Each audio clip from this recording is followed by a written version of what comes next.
దేవుని యొక్క వాక్యాన్ని ధ్యానం చేసుకుందాం. హల్లెలూయా.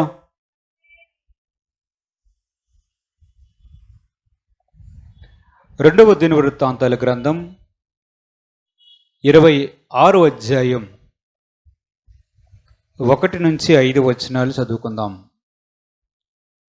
రెండవ దినవృత్తాంతాల గ్రంథం అంతటా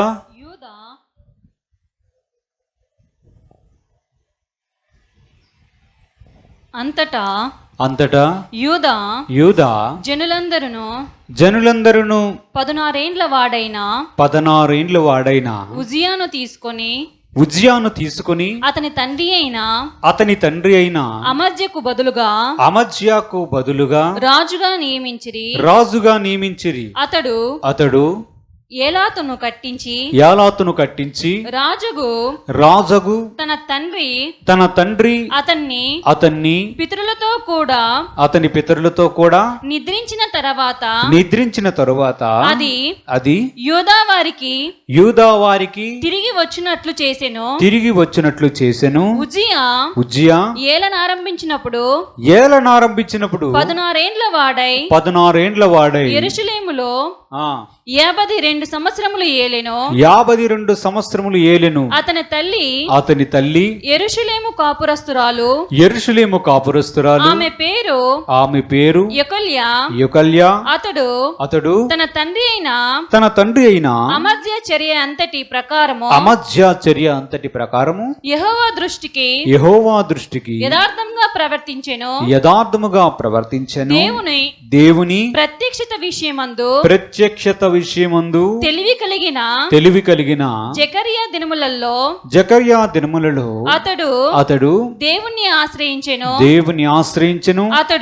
అతడు యెహోవాను ఆశ్రయించినంత కాలము దేవుడు అతన్ని వర్ధిల్ల చేసెను. దేవుడు తన పరిశుద్ధ వాక్యం దీవించుగాక. ప్రార్థన చేద్దాం. ప్రభువా, మీకు వందనాలు. మహోన్నతుడా, మీకు వందనాలు. వాక్యమైన దేవా, మీరు మాతో మాట్లాడండి. ప్రభువా, నీ వాక్యంలో ఉన్నటువంటి సత్యములను మేము గ్రహించినట్లుగా మా హృదయాలను తెరవచేయండి.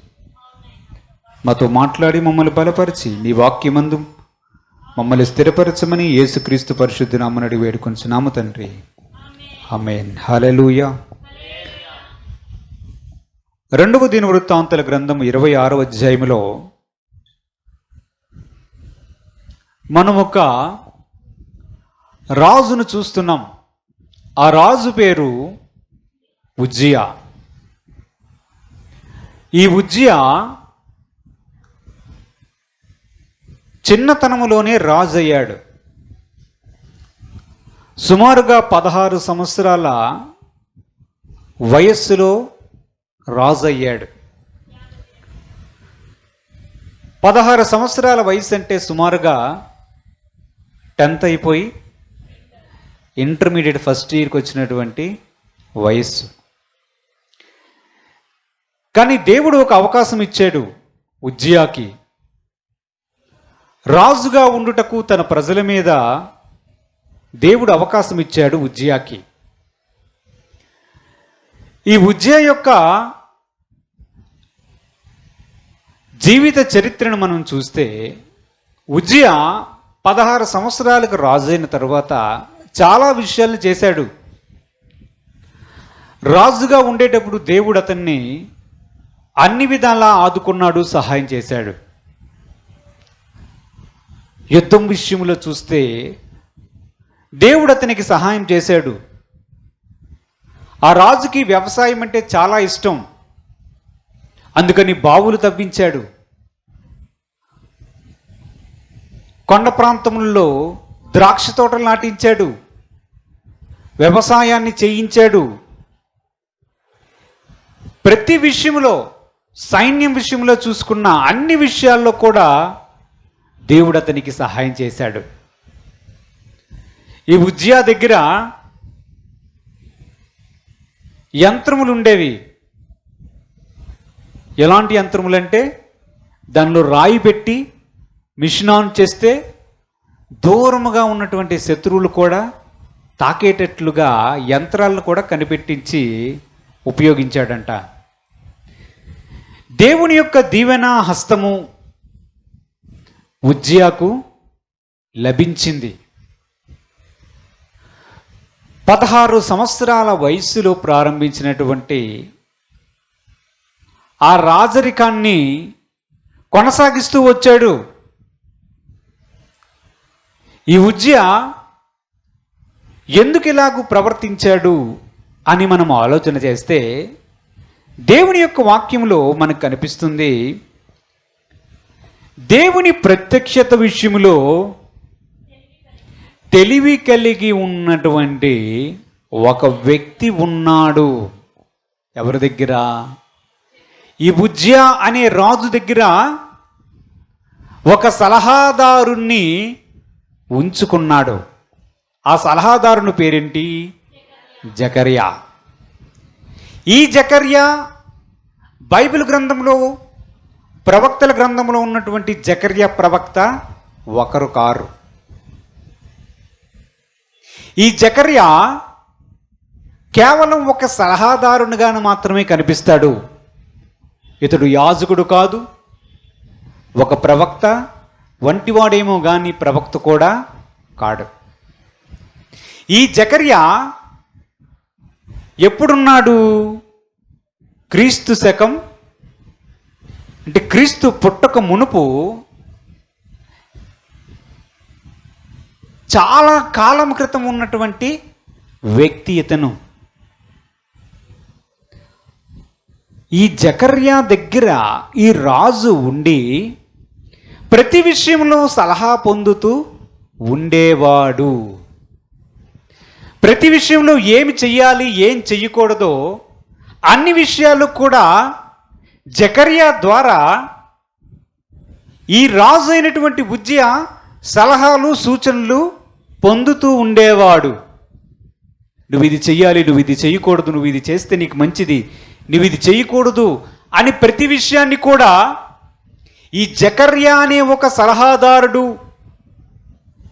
రాజు పక్కన ఉండడం వలన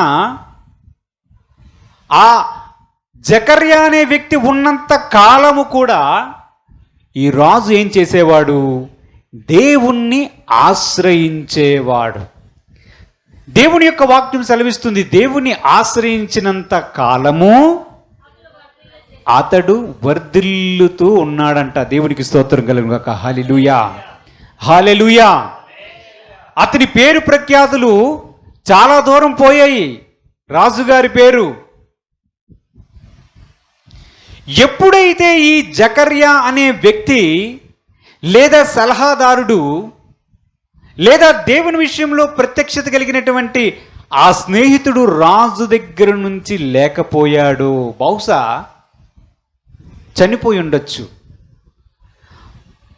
ఎప్పుడైతే ఈ జకర్యా అనే సలహాదారుడు రాజు అయినటువంటి ఉజ్జియా దగ్గర లేకపోయిన పరిస్థితి వచ్చిందో అప్పుడు ఉజ్జియా యొక్క స్థితి పడిపోవడం కనిపిస్తూ ఉంది. మనం దేవుని యొక్క వాక్యంలో చూద్దాం. అదే 2వ దినవృత్తాంతాల గ్రంథం 26వ అధ్యాయం 16 నుంచి 19 వచనాలు చదువుదాం. అయితే అతడు స్థిరపడిన తరువాత అతడు మనస్సున గర్వించి చెడిపోయేను.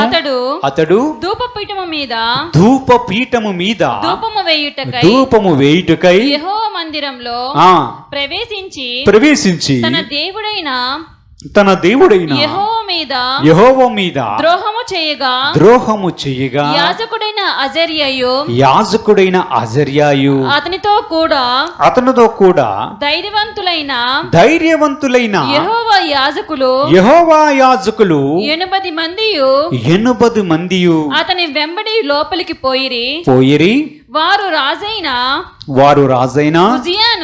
ఉజ్జియాను ఎదిరించి ఉజ్జియా యెహోవాకు ధూపము వేయుటకై ప్రతిష్ఠింపబడిన అహరోను సంతతి వారైన అహరోను సంతతి వారైన యాజకుల పనియే గాని నీ పని కాదు. పరిశుద్ధ స్థలములో నుండి బయటికి పొమ్ము. నువ్వు ద్రోహము చేసి ఉన్నావు. దేవుడైన యెహోవా సన్నిధిని ఇది నీకు ఘనత కలగజేయదని చెప్పగా ఉజ్జియా ధూపము వేయుటకు ధూపార్తిని చేత పట్టుకొని రౌద్రుడై యాజకుల మీద కోపము చూపెను. యెహోవా మందిరంలో ధూపపీఠము పక్క అతడు ఉండగా యాజకులు చూచుచుని ఉన్నప్పుడు అతని నొసట కుష్ఠరోగము పుట్టింది. దేవునికి మహిమ కలుగును గాక. హల్లెలూయా, హల్లెలూయా. ప్రారంభ దశను చూడండి జకర్యా యొక్క జీవితాన్ని ప్రారంభ దశలో చూస్తే చిన్న వయస్సులోనే రాజయ్యాడు. తండ్రి అయినటువంటి అమధ్య చర్య అంతటి ప్రకారం యెహోవా దృష్టికి మేలుగా ప్రవర్తిస్తూ ఉన్నాడు. దేవుణ్ణి వెంబడిస్తున్నటువంటి ప్రజలు అసలు ఎందుకు పడిపోతారు? మొదటి స్థితిలో ఉన్నటువంటి ఆ నమ్మకత్వం, దేవుణ్ణి వెంబడించేతనం, దేవుణ్ణి ప్రేమించే విషయం క్రమక్రమేపీ వ్యక్తుల జీవితంలో సన్నగిల్లిపోవడం, దేవుని మీద తిరుగుబాటు చేయడం మనం చూస్తున్నాం. ఈ రాజైన ఉజ్జియా ఒకానొక దినమున దేవాలయములోనికి వెళ్ళి దేవాలయములో దేవునికి ధూపాన్ని సమర్పించాలని లోపలికి వెళ్ళాడంట. ఈ విషయాన్ని పక్కనున్నటువంటి యాజకులు చూసి, ఉజ్జియా, నీవు రాజువైతే రాజువై ఉండొచ్చు, కానీ దేవాలయములో దేవుని సేవ నీ పని కాదు, అది యాజకులమైనటువంటి మా పని. నువ్వు చేస్తున్న పని సరికాదు, నీవు చేస్తున్న పని సరికాదు అని చెప్పి బయటికి వెళ్ళనించడానికి అతనితో ఎదిరించి మాట్లాడారు. వారు చూస్తుండగానే ఉజ్జియా యొక్క నొసట యందు కుష్ఠరోగం వచ్చిందని ఉజ్జియా కూడా చూసుకొని ఇంకా దేవాలయంలో నేను ఉండకూడదు అని భావించి వెంటనే బయటికి వచ్చేశాడు.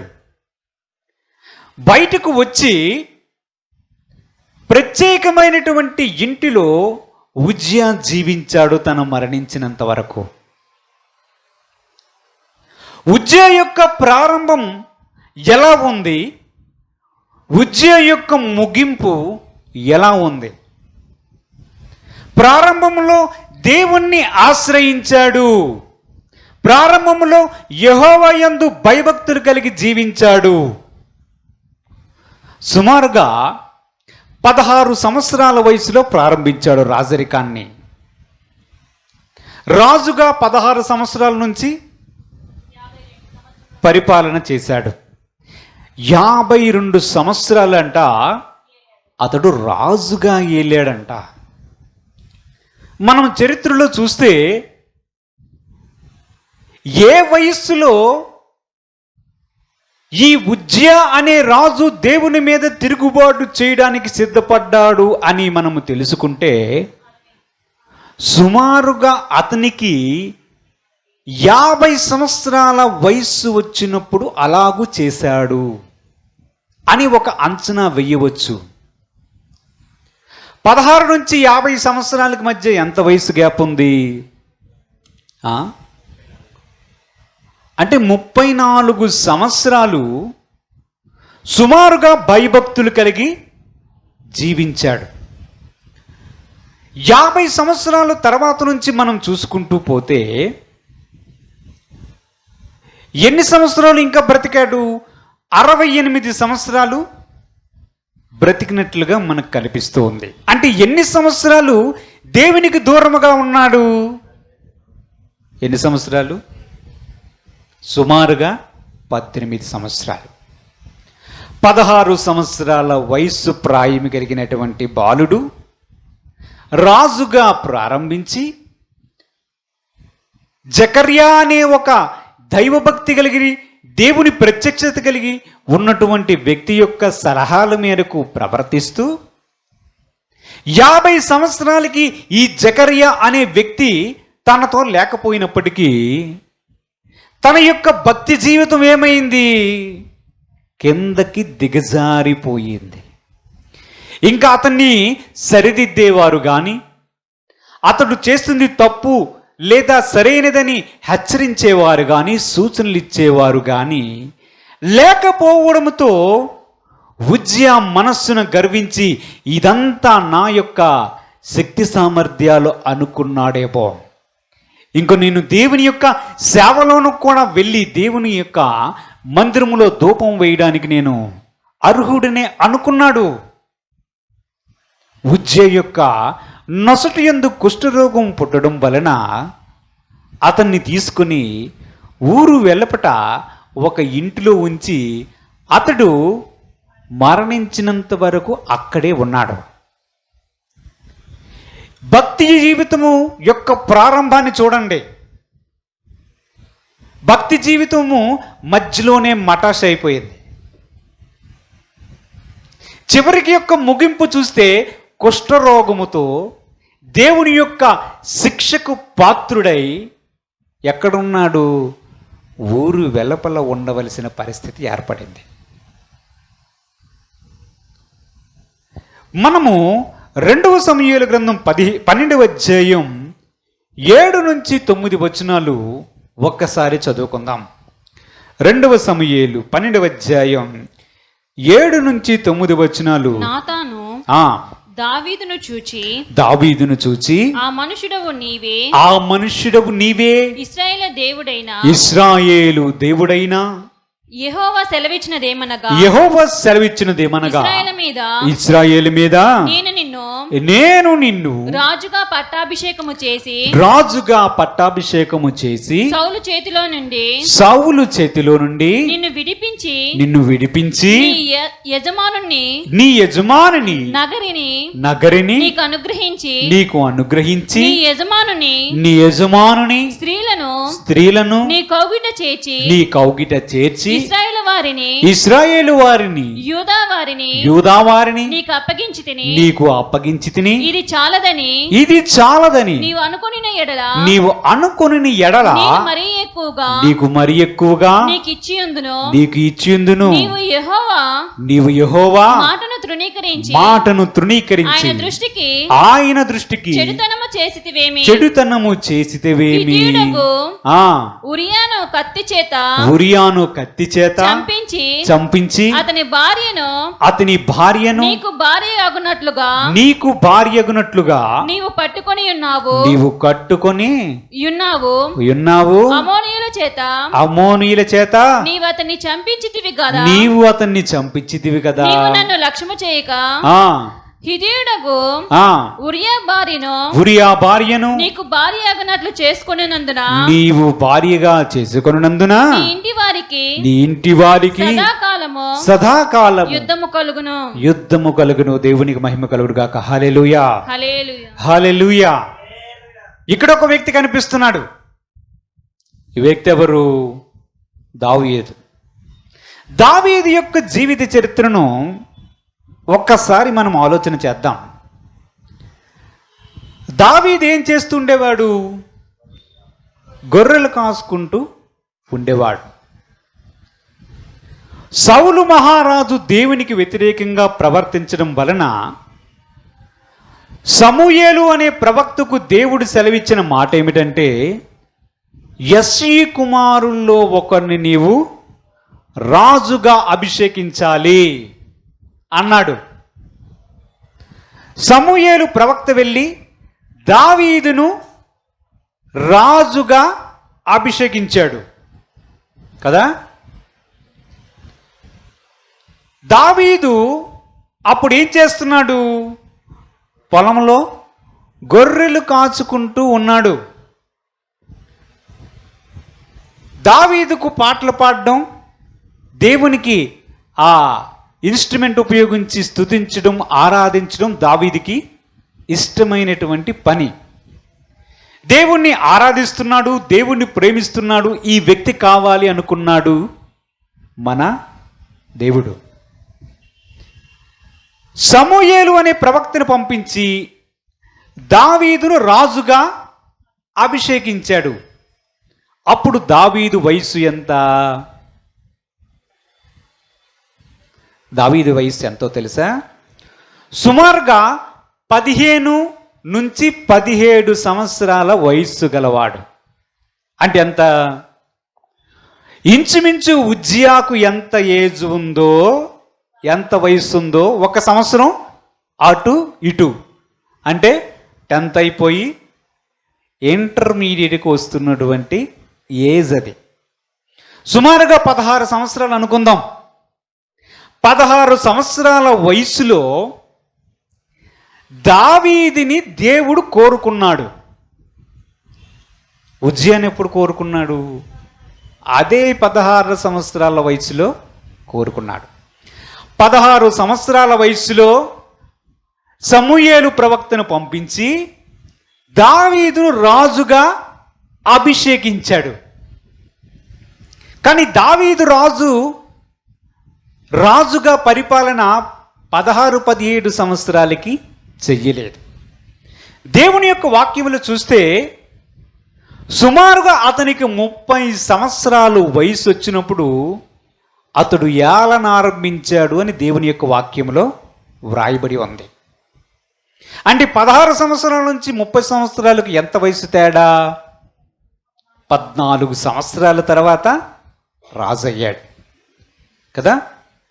దేవుని యొక్క వాక్యములు చూస్తే మరి దావీదు ఎంతకాలము ఇశ్రాయేలు ప్రజలను మరియు యూదా ప్రజలను రాజుగా ఏలేడని చూస్తే సుమారుగా 40 సంవత్సరాలు రాజుగా ఏలేడు అని ఉంటుంది దేవుని యొక్క వాక్యములో. అంటే 30 సంవత్సరాల నుంచి 40 సంవత్సరాలు కలిపితే ఎన్ని సంవత్సరాలు? 70 సంవత్సరాలు. ఉజ్జియా యొక్క వయసు ఎంత? 68 సంవత్సరాలు. ఈ ఇద్దరిని మనం పోలికగా చూసుకుంటే ఇద్దరిది సుమారుగా ఒకేసారి ప్రారంభించబడినటువంటి జీవితాలు. దేనిలో? దేవునిలో. వారి యొక్క ముగింపు కూడా సుమారుగా ఇంచుమించు రమారమి అదే వయసులో ఈ లోకాన్ని విడిచి వెళ్ళారు. 40 సంవత్సరాలు పరిపాలన చేశాడు దావీదు అనే వ్యక్తి.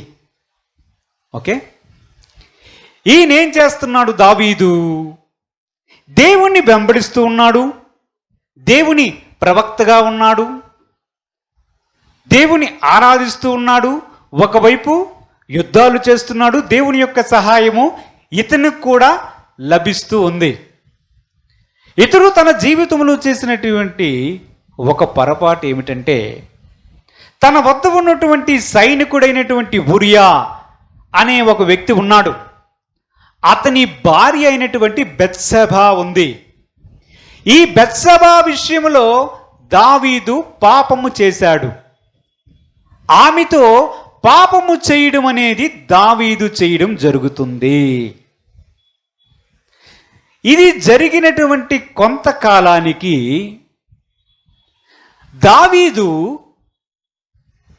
ఉరియా అనే తన సైనికుడిని కూడా చంపించి వేస్తాడు. చంపించిన కొంతకాలానికి ఆ బెత్షెబా అనే ఆ ఉరియా భార్యను తీసుకొని తనకు భార్యగా చేసుకుంటాడు. భార్యగా చేసుకున్న తర్వాత ఆమె ఒక కుమారుణ్ణి కంటుంది.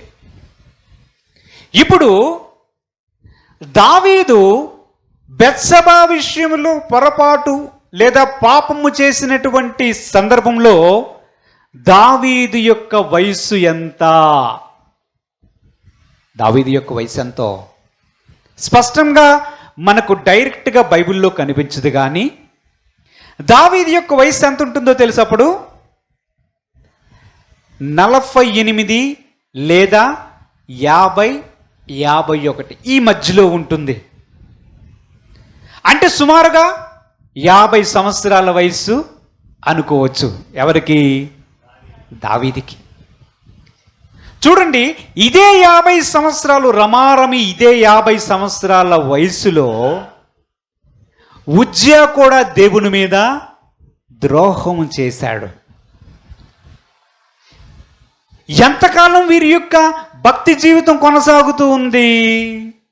సుమారుగా 16 సంవత్సరాల వయసు నుంచి 16 సంవత్సరాల నుంచి 50కి ఎన్ని సంవత్సరాలు? పోను 30 సంవత్సరాలు అనుకుందాం. అంటే 30 సంవత్సరాల వరకు తిన్నగా భక్తి వెళుతూ ఉంది, మధ్యలో మునుగుతూ ఉంది. ఉజ్జియా యొక్క భక్తి జీవితం అయితే పూర్తిగా మునిగిపోయింది. అసలు ఒక విషయాన్ని మనం ఆలోచన చేద్దాం. 16 సంవత్సరాల వయసులో ఒకడికి ఏం తెలుస్తుంది? ఏమైనా అర్థమవుతుందా లోకం గురించి? లోకం గురించి కానీ, రాజ్య పరిపాలన గురించి కానీ ఒక వ్యక్తికి ఏమైనా తెలుస్తుందా? అది ప్రశ్న. 16 సంవత్సరాల వయసులో 4 గొర్రెలు వేసుకొని ఆ తోటల్లో తిరుగుతూ ఉన్నటువంటి దావీదును చూసి, దావీదు నేను కోరుకున్న మనుషుడు, ఇతన్ని అభిషేకించి రాజుగా అనుకున్నాడు దేవుడు. తండ్రి చనిపోవడం వలన 16 సంవత్సరాలకే ఉజ్జియాని కూడా దేవుడు రాజుగా అభిషేకించాడు. అక్కడ ఉజ్జియాకు తండ్రి చనిపోవడం వలన తర్వాత అవకాశం వచ్చింది. అవునా? అసలు 16 ఏండ్ల వయసులో ఒక్కడికి ఏం తెలుస్తుంది చెప్పండి? ఏం తెలుస్తుంది? గట్టిగా మాట్లాడితే బస్సు ఎక్కడం కూడా రాదు. అంతేనా? వస్తుందా? ఈ ఊరెళ్ళి పక్క ఊరికి వెళ్ళడం వస్తుందా? వాడి చేతికి కత్తి, వాడి చేతికి రాజముద్ర, వాడి చేతికి అన్నీ ఇవ్వడం అసలు దేవునికి తెలివైన పనేనా?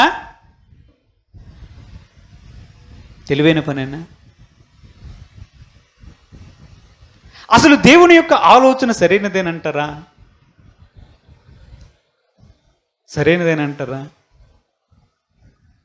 కానీ దేవుని యొక్క తలంపులు, ఆలోచనలు చూస్తే ఇతడు నమ్మకంగా ఉంటాడు, ఈమె నమ్మకంగా ఉంటుంది, వారి వయస్సుతో సంబంధం లేదు దేవునికి, యథార్థంగా ఉంటాడు, యథార్థవంతురాలుగా ఉంటుంది అని అనుకుంటాడు దేవుడు. అందుకు చిన్న వయసు అయినా సరే వారిని కోరుకునేది, అందుకు చిన్న వయసు అయినా సరే అట్టి వారిని దేవుడు కోరుకోవడానికి కారణం ఏమిటంటే వీళ్ళు యథార్థంగా ఉంటారని ఆశపడతాడు, ఆశ పెట్టుకుంటాడు, నమ్ముతాడు దేవుడు. దేవుడికి స్తోత్రం కలుగుట కాక. కానీ మనుషుల యొక్క ప్రవర్తనను చూడండి. 50 సంవత్సరాల వయసులో అసలు దావీదు గారు చేసిన పని ఏమిటి? ఫస్ట్, వేరొకని భార్యని ఆశించాడు, మర్డర్ ప్లాన్ వేశాడు. అవునా? ఉజ్జియాను మర్డర్ ప్లాన్ ద్వారా చంపించాడు. తర్వాత ఆమెను భారీగా స్వీకరించడం జరిగింది. 50 సంవత్సరాల వయసులో, సుమారుగా ఇదే 50 సంవత్సరాల వయసులో ఆ ఉజ్జియారాజు కూడా అంతవరకు తిన్నగా ప్రవర్తిస్తున్నటువంటి వ్యక్తి, జకర్యా అనే ఒక దేవుని యొక్క సలహాదారుడు, దేవునిలో నడిపించే ఒక వ్యక్తి లేకపోతే వెచ్చలవిడితనముగా జీవించడం ప్రారంభించాడు. అసలు ఈ 50 సంవత్సరాలు ఏముంది? 50 సంవత్సరాలు ఏముంది? 45 నుంచి 50 సంవత్సరాల వయసు వస్తే, పోనీ 16 సంవత్సరాల వయసు ఉంటే వాడికి ఏమీ తెలియదు అనుకోవచ్చు కదా. 45 నుంచి 50 సంవత్సరాల వయసులో ఒక వ్యక్తి ఎలా ప్రవర్తించాలి?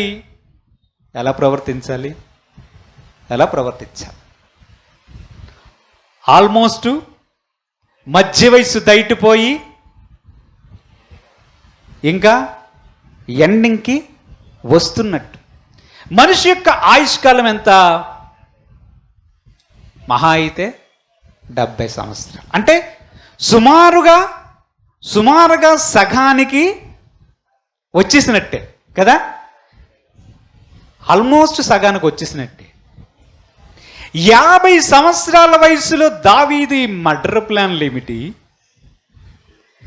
పొరుగువాన్ని భార్యను ఆశించడం ఏమిటి, అంతవరకు ఉన్న భక్తిలో దిగజారిపోవడం ఏమిటి? అసలు ఈ 50 సంవత్సరాలే ప్రమాదకరమైందేమో. మనం చూస్తుంటాం ఈ లోకంలో విచిత్రమైనవి జరుగుతూ ఉంటాయి.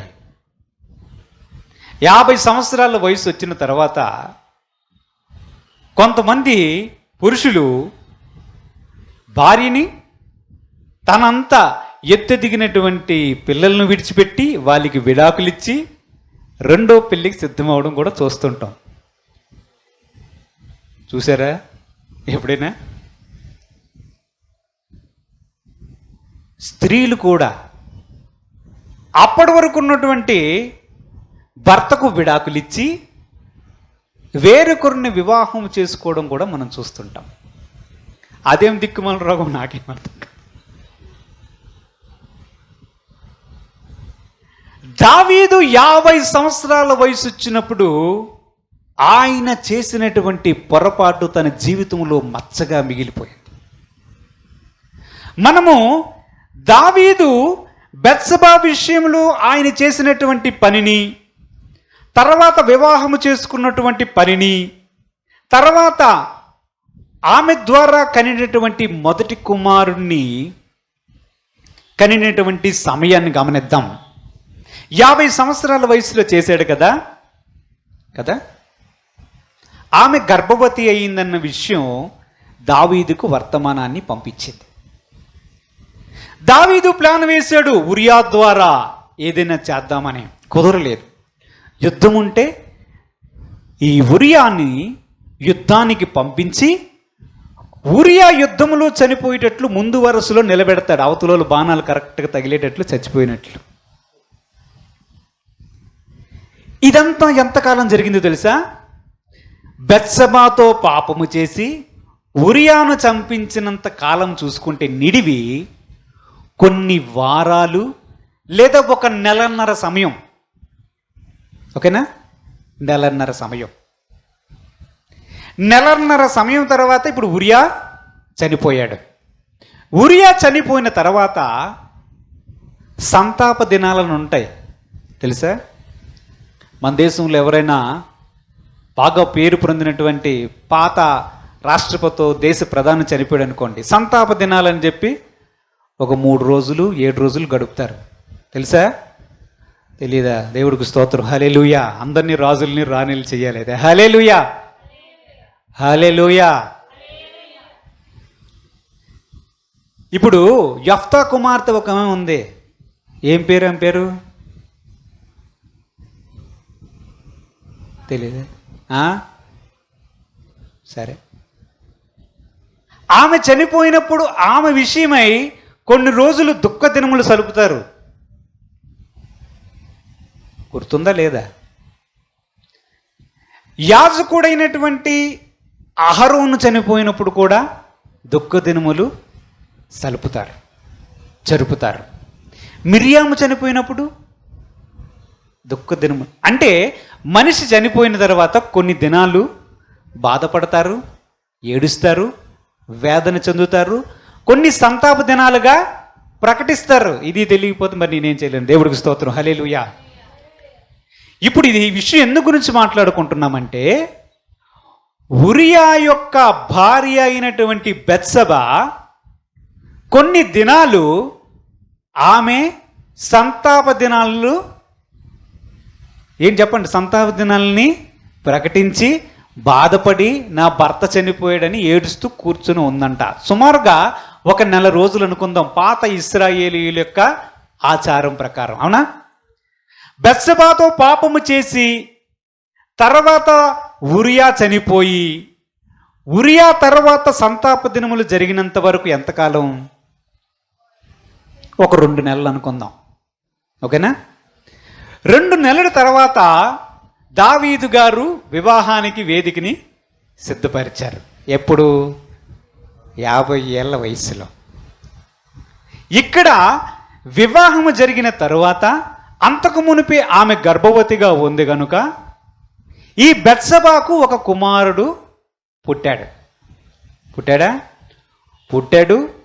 ఇంట్లో పుట్టినరోజు ప్రారంభించారు. అంత బాగుంది అనుకుంటున్నారు. ఇప్పుడు దేవుని యొక్క వాక్యాన్ని చదువుదాం. చూడండి, 2వ సమూయేలు గ్రంథం 12వ అధ్యాయం 9వ వచనాన్ని చదవండి. నీవు యెహోవా మాటను తృణీకరించి ఆయన దృష్టికి చెడుతనము చేసితవేమి. ఇప్పుడు వచ్చాడు అసలైన వ్యక్తి. ఎవరితను? నాతాను అనే దేవుని యొక్క ప్రవక్త వచ్చాడు. నాతాను అనే దేవుని ప్రవక్త వచ్చి దావీదుతో మాట్లాడుతున్నాడు. దావీదు, ఏం చేసావు నువ్వు? బెత్షెబా విషయంలో పాపం చేశావు, అవునా? ఆమె భర్తను చంపించావు, ఉరియాని. ఓకే, వివాహం చేసుకున్నావు, 3 ఘట్టాలు అయిపోయి. ఇప్పుడు 4వ ఘట్టం, కుమారుణ్ణి కన్నావు. ఇప్పుడు నన్ను దేవుడు పంపించాడు. విను దావీదు, నువ్వేం చేసావో తెలుసా? నీవు చేసింది పాపం,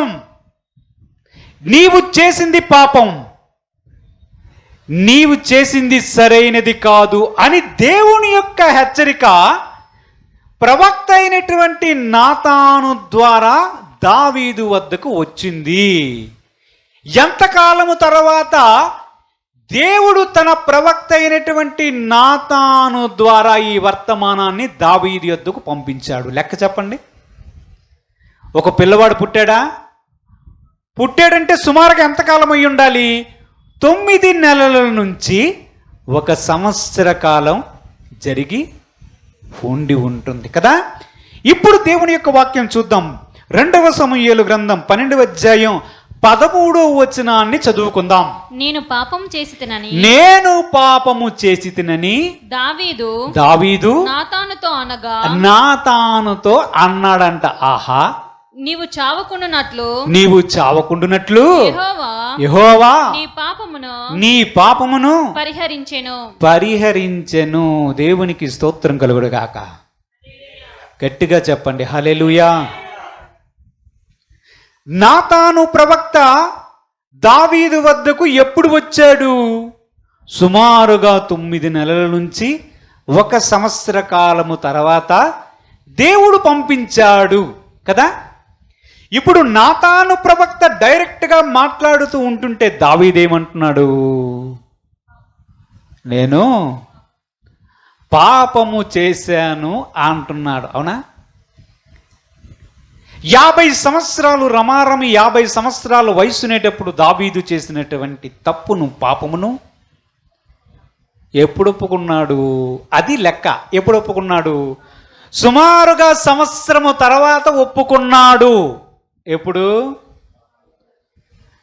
ఈ మర్డర్ ప్లాన్లు ఇవన్నీ కూడా ఎప్పుడు ఒప్పుకున్నాడు? 1 ఇయర్ వరకు ఒప్పుకోలేదు.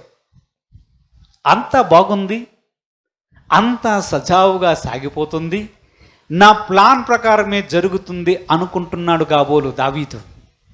కానీ దేవుడు చూస్తున్నాడు. అరే, నువ్వు ఎప్పుడో పడిపోయావు. నీ మొదటి స్థితి ఏమిటి? 16 సంవత్సరాల వయసులో ఆరాధన పాటలు పాడుకుంటున్నావు. ఎక్కడా? మైదానములలో, అడవులలో నీ గొర్రెలు మేపుకుంటూ నీవు దేవుణ్ణి స్తుతిస్తాను, ఎత్తైన కొండ నన్ను ఎక్కించు ప్రభువా అని నువ్వు పాటలు పాడుకుంటే, రే యథార్థపరుడు, నన్ను ప్రేమించేవాడు, నన్ను ప్రేమించే వ్యక్తి ఇట్టివాడు కావాలి, ఇట్టివాడు రాజుగా కావాలని నేను అప్పుడు కోరుకొని, నీ చిన్నతనములో నీకు ఏమీ లేకపోయినప్పుడు, నువ్వు ఎన్నిక లేని వ్యక్తిగా ఉన్నప్పుడు నిన్ను నేను కోరుకొని నిన్ను అభిషేకించి నిన్ను రాజుగా చేస్తే నువ్వు చేసిన పని ఏమిటి?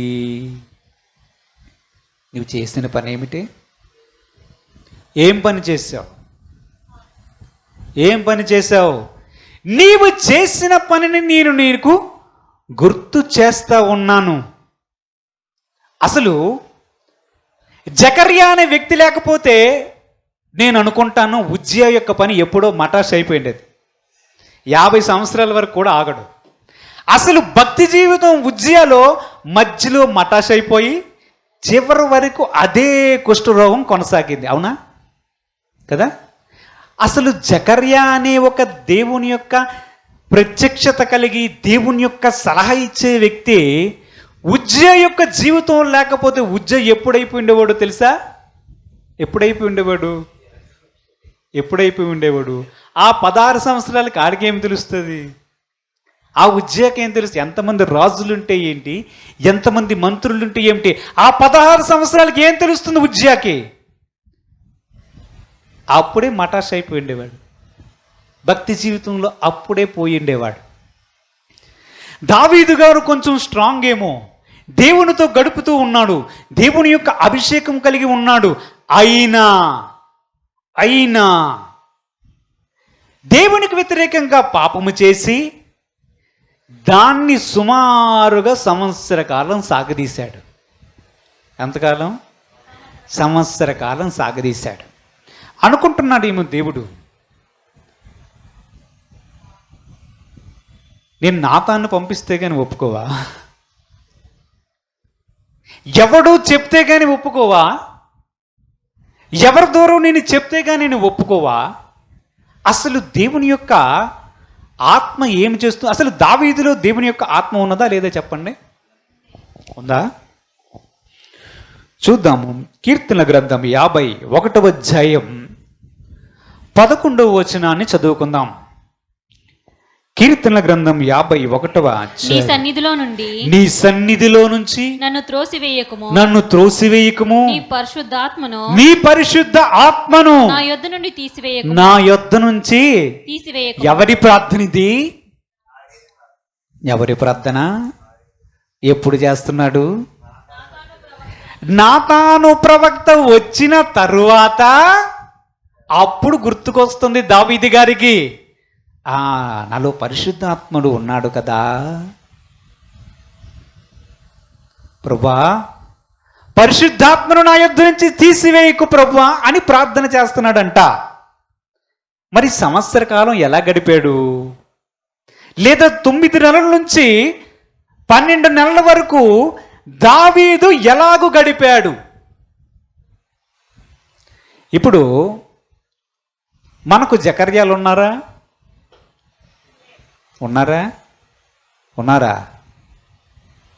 పోనీ నాతాన్లు ఉన్నారా? మరి మనం ఎప్పుడు మటాష్ అయిపోతాం? ఎప్పుడు? జకర్యా ఉంటేనే 50 సంవత్సరాల వరకు కొంచెం బాగుగా నడిచాడు పాపం ఉజ్జియా గారు. అసలు జకర్యానే మనకు లేడు. అవునా? నాతాను దేవుని ఆత్మ ద్వారా దేవుని ప్రవక్తగా వచ్చి దావీదుతో మాట్లాడినంత వరకు 1 సంవత్సర కాలం దాచిపెట్టుకున్నాడు మూటని. ఆ మూట అలాగా దాచిపెట్టుకుని నెత్తి మీద పెట్టుకొని తిరుగుతున్నాడు. ఎవరు? దావీదు మహారాజు గారు. ఇప్పుడు అంటున్నాడు, ప్రభువా నీ పరిశుద్ధాత్మను నా యొద్ద నుంచి తీసివేయక నాయనా అంటున్నాడు. ఇంతకీ మన భక్తి జీవితం మొదటి నుంచి చివరి వరకు సజావుగా సాగుతుందా? మనకు ఉజ్జియాలు, మనమే ఉజ్జియాలు, మనమే దావీదులం, మనమే ఉజ్జియాలం. మనకు జకర్యా వంటి వ్యక్తులు, ఏ దేవుని సేవకుడో ఖండితముగా నీవు చేస్తుంది తప్పు అని చెప్పినటువంటి దేవుని సేవకుడు ఉంటేనే భక్తి కొనసాగుతుందా? ఎవడో చెప్తేనే కొనసాగే భక్తి ఎన్ని రోజులు ఉంటుంది? ఎంతకాలం ఉంటుంది? ఆ తర్వాత ఏమవుతుంది? దేవుని రాజ్యానికి ఎలా చేరుతాం? అసలు ఈ సందర్భంలో మనం ఆలోచన చేద్దాం. అసలు దేవుని రాజ్యం చేరే మనుషులమేనా? తెల్లవారి లేచి బైబిల్ చదివే వ్యక్తి ఎవరు? దావీదు. రోజుకి 7 సార్లు ప్రార్థన చేసే వ్యక్తి ఎవరు? దావీదు. మరి 7 సార్లు ప్రార్థన చేస్తున్నప్పుడు ఇది గుర్తు రావడం లేదా? మరి సంవత్సర కాలం ఎలాగ కొనసాగింది? మనకు జకర్యా వంటి వ్యక్తులు ఎలాగ దొరుకుతారు? నాతాను వంటి ప్రవక్తలు మనకు అందరికీ దొరకడం సాధ్యమేనా? అసలు ఉంటారా? చివరి వరకు మన విశ్వాసం కొనసాగుతుందంటారా? యేసు ప్రభు ఒక్కొక్క సందర్భంలో చెప్తాడు, ఆయనను మనుష్య కుమారుడు భూమి మీదకి వచ్చినప్పుడు విశ్వాసాన్ని కనుగొంటాడా అని అడిగాడు. ఎవరు? మన యేసు ప్రభువే అడిగారు. ఇప్పుడు ఒకసారి మనం పరిశీలన చేసుకుందాం. మనం యేసు ప్రభు దగ్గరికి వచ్చినప్పుడు ఏం తీర్మానం చేశాం? యేసు ప్రభు దగ్గరికి వచ్చినప్పుడు మన వయస్సు ఎంత? నేడు మన వయస్సు ఎంత? యేసు ప్రభువును ప్రేమించిన మొదటి ప్రేమ ఏది? కొంతమంది అయితే 40 రోజులు ఉపవాస ప్రార్థనలు చేసి దేవుని యొక్క ఆత్మను కూడా, దేవుని యొక్క కృపావరాలు కూడా సంపాదించుకున్నటువంటి ప్రజలు కూడా ఉన్నారు. అందరూ కూడా చివరి వరకు నమ్మకంగా కొనసాగుతారా అన్నదే ప్రశ్న. అందరూ చివరి వరకు నమ్మకంగా యథార్థంగా వెళ్ళగలుగుతారా అన్నదే ప్రశ్న.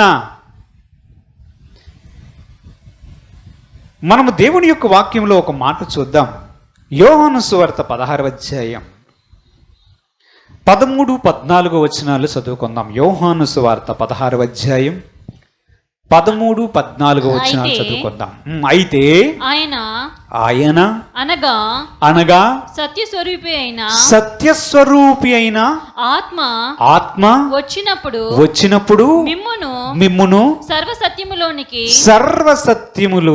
నడిపించును. ఆయన తనంతటా తానే ఏమియు బోధింపక వేటిని వినునో వాటిని బోధించి సంభవింపబోవు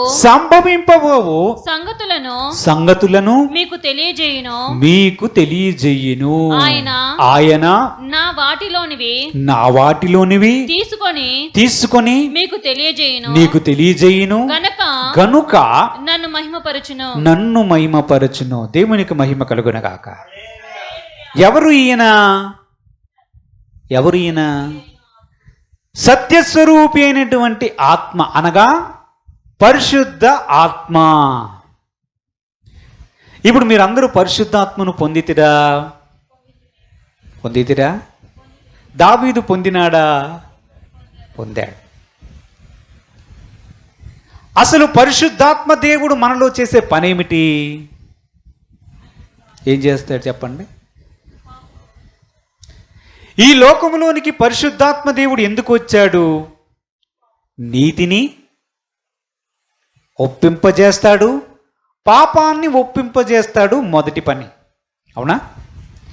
మనలో ఉన్నటువంటి దేవుని ఆత్మ మనకేం చెప్తాడు? నీవు చేస్తున్నది తప్పు, నీవు చేస్తున్నది వాక్య విరోధం. నా కుమారి, నీవు చేస్తున్నది దేవుని వాక్య విరోధం. ఇది నీవు చెయ్యకు, ఇది నీవు చెయ్యదగినది కాదు. నా కుమారుడా, ఇది నీవు చేయదగినది కాదు అనే విషయాన్ని దేవుని యొక్క ఆత్మ మనలో ఉండి మనకు తెలియజేస్తూ ఉంటాడు. మనము చేసిన వాటిని ఒప్పించడానికి ప్రయత్నము చేస్తూ ఉంటాడు కదా. ఇప్పుడు దావీదు గారి గురించి మనం చూస్తున్నాం. నాతాను ప్రవక్త వచ్చిన తరువాత సుమారుగా 9 నెలల నుంచి 12 నెలలు అంటే సంవత్సర కాలం వరకు అతడు చేసినటువంటి ప్రార్థన ఏమిటి? దేవా, నీ పరిశుద్ధ ఆత్మను నా యొద్ద నుంచి తీసివేయకు అంటున్నాడు. అంటే దేవుని యొక్క పరిశుద్ధ ఆత్మ చేత నింపబడిన వ్యక్తి దావీదు. ఏ దేవుని ఆత్మ అయితే ఇప్పుడు మనలో నివసిస్తూ ఉన్నాడో అదే దేవుని ఆత్మ దావీదులో కూడా నివసించాడు. ఏ దేవుని ఆత్మ అయితే ఇప్పుడు మనలో నివసించి మనము చేస్తున్నది తప్పని చెప్తూ ఉన్నాడో అదే దేవుని ఆత్మ సుమారుగా 9 నెలల నుంచి 12 నెలల కాలం వరకు దావీదుతో మాట్లాడుతూ ఉన్నాడు. అది విషయం. సుమారుగా 9 నెలల నుంచి 12 నెలల వరకు దావీదుతో మాట్లాడుతూ ఉన్నాడు. పరిశుద్ధాత్మ దేవుడు అంతరంగంలో నుంచి దావీదుతో మాట్లాడుతున్నాడు. దావీదు, నీవు చేస్తుంది తప్పు. దావీదు, నువ్వు హత్య చేశావు. దావీదు, నీవు దేవుని యొక్క వాక్యానికి విరోధముగా వెళ్తున్నావు అని దేవుని యొక్క పరిశుద్ధాత్మ దావీదులో ఉండి దావీదును ఒప్పించడానికి ప్రయత్నం చేస్తున్నాడు. దావీదును ఒప్పించడానికి ప్రయత్నం చేస్తున్నాడు. కానీ దావీదు ఒప్పుకోవడం లేదు. దేవుడు చూస్తున్నాడు. దేవుడు చూస్తూనే ఉన్నాడు. దావీదు, ఎంతకాలం వరకు నీవు దాన్ని ఒప్పుకోవు? ఎంతకాలం వరకు నీవు దాని విషయమై పశ్చాత్తాపడవు? నీ వయస్సు ఎంత?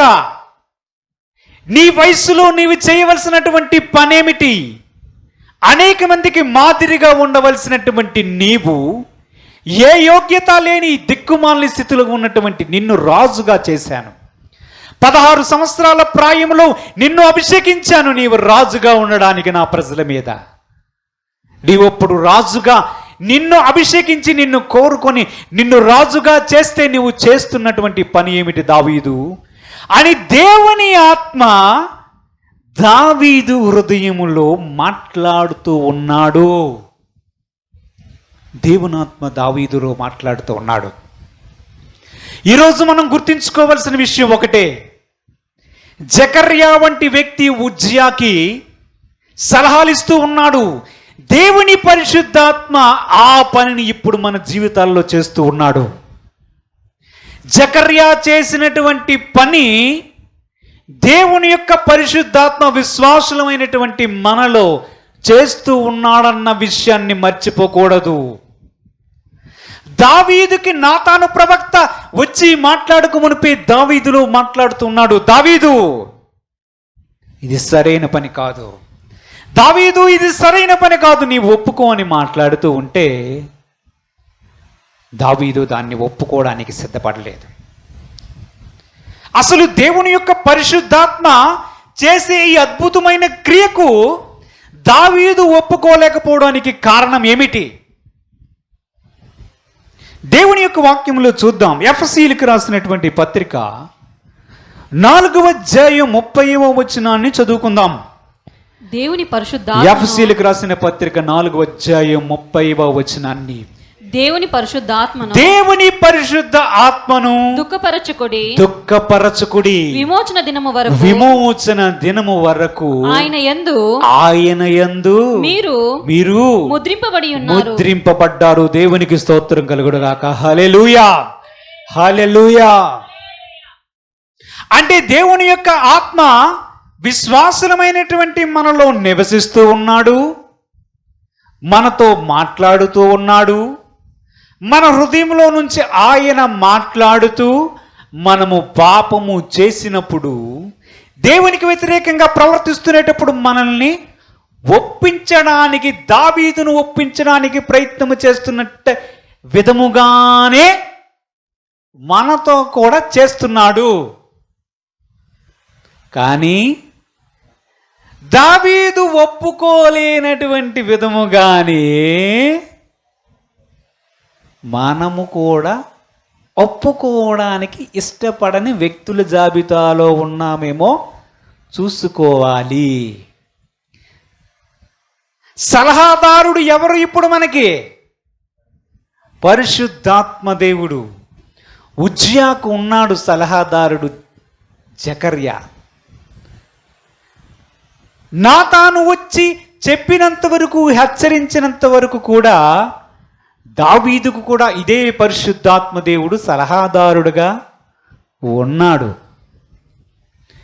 ఒప్పించడానికి ప్రయత్నం చేస్తూ ఉంటాడు పరిశుద్ధాత్మ దేవుడు. గుర్తుపెట్టుకోవాలి. అది దేవుని సేవకుడైనా, దేవుని సేవకురాలైనా, విశ్వాసైనా, ఎవరైనా సరే ఈ స్వరాన్ని గుర్తుపట్టాలి. లేకపోతే దేవుని పరిశుద్ధ ఆత్మను దుఃఖపరిచే వారిగా ఉంటాము. గుర్తుపెట్టుకోండి విషయాన్ని.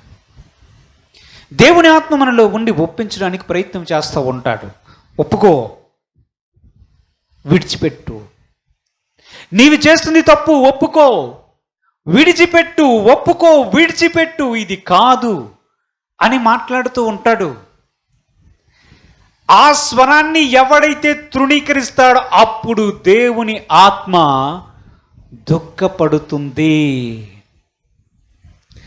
దేవుని ఆత్మను దుఃఖపరిచే వ్యక్తులు కోకొల్లలుగా ఉన్నారు.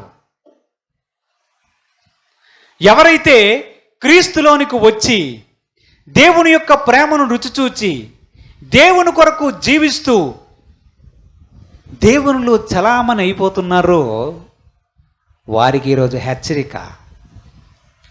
దేవుని యొక్క వాక్యం సెలవిస్తూ ఉంది, నీలో ఉన్న పరిశుద్ధాత్మ దేవుడు నీతో మాట్లాడుతూ ఉన్నాడు, నీ పాపములను గుర్తింపజేస్తున్నాడు, నీ చేత ఒప్పింపజేస్తూ ఉన్నాడు. కానీ దానిని ఒప్పుకోవడం లేదు. అప్పుడు దేవుని యొక్క ఆత్మ బహుగా దుఃఖపడుతుంది, బహుగా దుఃఖపడుతుంది. ప్రభు యొక్క వాక్యం సెలవిస్తూ ఉన్నాడు, దేవుని యొక్క ఆత్మను దుఃఖపరచుకుడే, విమోచన దినము వరకు మీరు ఆయన యందు ముద్రింపబడి ఉన్నారు. దేవుని యొక్క ఆత్మ ద్వారా మనమందరము ముద్రింపబడున్నాము. ఎప్పుడు వరకు? విమోచన దినం ఒకటి ఉన్నది. దేవుని యొక్క రాజ్యములో చేరనంత వరకు మనకు విమోచన లేదు. మధ్యలో కానీ ఒకవేళ మీరు చెదిరిపోతే, ప్రారంభ జీవితంలో ఉన్న భక్తి జీవితం, మొదటి స్థితిలో ఉన్నటువంటి భక్తి జీవితం కానీ చివరి వరకు కొనసాగించకపోతే దేవుని యొక్క రాజ్యములో ప్రవేశించలేని పరిస్థితి కూడా ఏర్పడవచ్చు. దీనికి దేవుడు మనకి ఉత్తరవాదిని పరిశుద్ధాత్మను మనకు అనుగ్రహించాడు. దేవుని యొక్క పరిశుద్ధాత్మ మనలో నివసిస్తూ మనకు సలహాదారుడుగాను సూచన చేసే వ్యక్తిగాను ఉంటూ ఒప్పించడానికి ప్రయత్నం చేస్తున్నాడు. మనము ఒప్పుకోకపోతే దేవుని యొక్క పరిశుద్ధాత్మ దుఃఖపడతాడు. దావీదుకు సంవత్సర కాలం తర్వాత అర్థమైంది, నాతాను వచ్చింది చెప్పిన తర్వాత, ఓహో ఇదా ప్రభువా, పరిశుద్ధాత్మ దేవుడు నాలో దుఃఖపడుతున్నాడు. సంవత్సర కాలం నేను ఈ పాపాన్ని కప్పిపెట్టి దేవుని యొక్క ప్రవక్తను పంపించి చెప్పినంత వరకు ఒప్పుకోలేదు, నేను పాపము చేశాను అని నోటి నిండా అప్పుడు వచ్చింది దావీదు గారికి. అప్పుడు మాట్లాడుతున్నాడు, పరిశుద్ధాత్మ దేవుడిని నేను దుఃఖపరిచాను, నీ పరిశుద్ధాత్మను నా యుద్ధ నుంచి తీసివేయకు మహాప్రభు, నా అతిక్రమములన్నీ నాకు తెలిసే ఉన్నవి, నా పాపములు ఎప్పుడును నా ఎదుట ఉన్నవి, నేను ఒప్పుకోలేదు అని ప్రార్థన చేశాడు దావీదు. ఇప్పుడు ఆలోచన చేద్దాం. 16 సంవత్సరాల వయసులో భక్తి జీవితాలు ప్రారంభమయ్యాయి. 16 సంవత్సరాల జీవితంలో భక్తి జీవితాలు ప్రారంభమయ్యాయి. అంతం వరకు నమ్మకంగా ఎవరున్నారు? దావీదు దాన్ని ఒప్పుకొని విడిచిపెట్టాడు గనుక 40 సంవత్సరాల పరిపాలన, 50 సంవత్సరాల వయసులో చేసినటువంటి పొరపాటు, తప్పును ఒప్పుకొని పశ్చాత్తాపడ్డాడు గనుక దేవుడు తన పాపాన్ని పరిహరించాడు. కానీ బెత్షెబా ద్వారా కనినటువంటి మొదటి కుమారుడు చనిపోయాడు. ఎప్పుడైతే నాతాను ప్రవక్త వచ్చి చెప్పాడో ఆ హెచ్చరిక తర్వాత ఆ పుట్టిన కుమారుడు చనిపోయాడు. తర్వాత దేవుడు కొన్ని తీర్పులను కూడా చూపించాడు. ఆ తీర్పులు కూడా దావీదు జీవితంలో అక్షరాల నెరవేరుతాయి. బాధ, వేదన, అవమానం దావీదు జీవితంలో జరిగింది. ఎప్పుడు? 50 సంవత్సరాల వయస్సు తర్వాత దావీదు జీవితంలో అవమానం ఉంది, వేదన ఉంది. పిల్లవాడు చనిపోయాడు. అతని భార్యల విషయంలో అవమానం పొందాడు. అనేక విషయాలు దావీదు జీవితంలో జరిగాయి. ఎందుకు ఇవన్నీ జరిగాయి? మొదటి స్థితి ఏమిటి? మనకున్న మొదటి స్థితి ఏమిటి? మనకున్న మొదటి భక్తి ఏమిటో చూసుకోవాలి. అంతం వరకు నమ్మకంగా ఉండేవారు బహు కొద్దిమందే ఉంటారు అనుకుంటున్నాను నేను. అందరూ చివరి వరకు నమ్మకం ఉండడం చాలా కష్టమైన విషయం. అందుకే ఈ విషయాన్ని మాట్లాడుకుంటున్నాను. కొంతమంది మధ్యలోనే రాలిపోతారు, కొంతమంది చివరి దశలో రాలిపోతారు. చివరి దశలో గర్వం ప్రవేశించి నాశనమైపోయేవారు కూడా ఉంటారు. ఎవరికి గ్యారంటీ లేదు. మనము ఈరోజు చూసినటువంటి భక్తి చివరి వరకు ఉంటుందని గ్యారంటీ ఏమి ఉండదు. ఏ రోజుకు ఆ రోజు, ఏ క్షణానికి ఆ క్షణం పరిశుద్ధాత్మ దేవుడు సలహాదారుడుగా మనలో ఉండి ఇస్తున్న సూచనలు గమనించి ఒప్పుకోవడానికి ప్రయత్నం చేయాలి. ఒప్పింపజేయడానికి ప్రయత్నం చేస్తాడు, కానీ మనుషులు మనం ఒప్పుకోం. సమస్య అదే. ఆయన ఒప్పింపజేస్తాడు, ఒప్పింపజేయడానికి ప్రయత్నం చేస్తాడు, కానీ మనమే ఒప్పుకోం. ఎవడైతే ఒప్పుకోడో, ఏ స్త్రీ అయితే ఒప్పుకొనదో వారి యొక్క జీవితం విశ్వాస భ్రష్టులుగా మారిపోతారు. చివరి వరకు ఇట్టివారు తమ విశ్వాసాన్ని కాపాడుకోలేరు. దేవుని యొక్క రాజ్యములో కూడా ప్రవేశించకపోవచ్చు. దేవుని యొక్క రాజ్యాన్ని కూడా ప్రవేశించకపోవచ్చు. ప్రార్థన చేసుకుందాం. పరిశుద్ధుడైన తండ్రి, మహోన్నతుడా, పరిశుద్ధాత్మదేవా, మీరే మాకు సలహాదారుడు ప్రభువా. మాకు జకర్యాలు లేరు ప్రభువా, నాతాను ప్రవక్తల వంటి వారు లేకపోవచ్చు, కానీ నీ ఉండి మాతో మాట్లాడుతున్నావు తండ్రి. మా అంతరంగంలో ఉండి మాతో మాట్లాడుతున్నావు. మేము చేసినటువంటి పాపములను ఒప్పింప చేయడానికి నీవు బహుగా ప్రయత్నం చేస్తున్నావు తండ్రి. కానీ ప్రభువా తండ్రి, మనుషులమైనటువంటి మేము నీ స్వరాన్ని ప్రభువా తండ్రి పక్కన పెట్టి నిన్ను దుఃఖపరిచేవారుగాను నీ ఆత్మను కోల్పోయే వారి జాబితాలోనికి పోతున్నాం. మహోన్నతుడా, మా జీవితాన్ని, మా విశ్వాసాన్ని తుతుమట్టుకు కొనసాగే కృప మాకు దయచేయండి ప్రభు. మధ్యలో రాలిపోయే ప్రభువా తండ్రి జీవితాలు వద్దు తండ్రి. మధ్యలో విశ్వాస భ్రష్టులయ్యే జీవితాలు మాకు వద్దు ప్రభు. ప్రభువా, ఉజ్జయాన్ని చూసాం. సుమారుగా 50 సంవత్సరాల వయసులో ప్రభువా తనకు కుష్ఠరోగం వచ్చింది. ప్రభువా తండ్రి, నీ యందు భయభక్తులు కలిగినటువంటి జకర్యా లేకపోవడం వలన తన జీవితంలో ప్రభువా తండ్రి గొప్ప అధోగతిని మేము చూసాము ప్రభువా. తను మరణించినంత వరకు ప్రభువా సుమారుగా 18 సంవత్సరములు కుష్ఠరోగిగా ఉండి ప్రభువా తండ్రి రాజరికాన్ని కోల్పోయాడు, మహిమను కోల్పోయాడు, నీవిచ్చిన ఆశ్చర్యకరమైనటువంటి సహాయాన్ని కోల్పోయాడు తండ్రి. నేడి వాక్యాన్ని మా హృదయం అనే పలక మీద వ్రాయండి ప్రభువా. ఇంకను ప్రభువా దావీదు వలె తమ పాపాన్ని హృదయాంతరంగంలో దాచుకొని ఇంకను దాన్ని ఒప్పుకోవడానికి ప్రభువా తండ్రి ఇష్టపడని వ్యక్తులను నీ పరిశుద్ధాత్మ వారిని ఎంతగా ప్రేరేపిస్తున్నానో వారు ఒప్పుకోకపోతున్నట్లయితే నీవు వారిని ఈతో సమాధానపరచడానికి ప్రయత్నం చేస్తున్నావని గుర్తు చేయము తండ్రి. ఈ వాక్యాన్ని వారి హృదయం అనే పలక మీద వ్రాసి ఈ రాజ్యంలో అందరము ప్రవేశించే కృప మాకు దయచేయమని యేసుక్రీస్తు పరిశుద్ధ నామమున అడిగి వేడుకొనుచున్నాము తండ్రి. ఆమేన్.